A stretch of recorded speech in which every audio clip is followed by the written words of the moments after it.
আমরা এই মুহূর্তে রয়েছি গাজীপুরের কাশিমপুর এলাকায়। এই রাস্তাটি আপনারা হয়তো অনেকে চিনেন। আসলে গত রোমেল নামে একটি জলোচ্ছ্বাস বা প্রাকৃতিক দুর্যোগ বিপর্যয় এসেছিল বাংলাদেশে।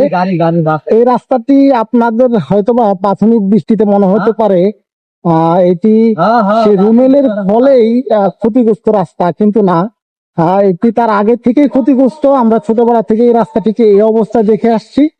আপনাদের অনেকে মনে হতে পারে আমরা নদী দিয়ে মোটরসাইকেল চালাচ্ছি, কিন্তু না, আমরা নদী দিয়ে চালাচ্ছি না, আমরা একটি সড়ক দিয়ে চালাচ্ছি।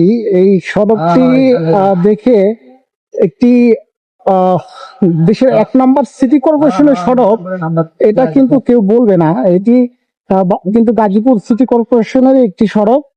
এই সড়কটি যে বেহাল দশা, এই দশা দেখে আসলে আপনাদের অনেকের মাঝে বা মনে প্রশ্ন হতে পারে যে এটি নিশ্চয়ই কোনো অজপাড়া গায়ের কোনো সড়ক হতে পারে, কিন্তু না, আপনারা নিশ্চয়ই দেখতে পাচ্ছেন দুপাশে অসংখ্য শিল্প কারখানা, নামি দামি অনেক হোটেল, রেস্টুরেন্ট এবং দোকানপাট রয়েছে। তারপরও এত উন্নত একটি সিটি কর্পোরেশনের যে রাস্তার বেহাল দশা, এই রাস্তাটি দেখে আসলে বুঝার কায়দা নেই যে এটি কি কোনো সিটি কর্পোরেশন নাকি এটি কোনো অজপাড়া গায়ের কোনো কাদামাটি যুক্ত কোনো সড়ক। আমরা এই মুহূর্তে রয়েছি জিতারমোড় এলাকায়, যেটি কাশিমপুর এলাকা, মানে গাজীপুর সিটি কর্পোরেশনের কাশিমপুর এলাকা অবস্থিত।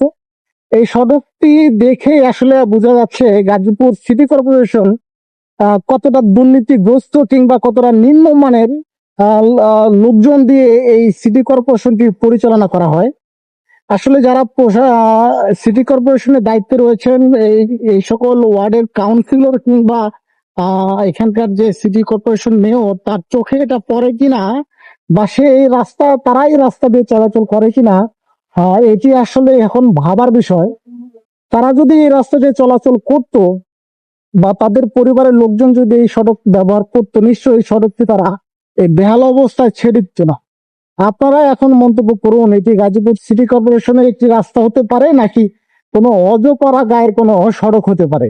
আপনাদের উপর এখন ডিপেন্ড করবে। আপনারা যা গালি দিয়ে যান বা যে সকল কমেন্টস করার আপনারা করে যান, করে একটু তাদেরকে আসলে একটু হেদায়েতের জন্য দোয়া করে যাবেন আপনারা।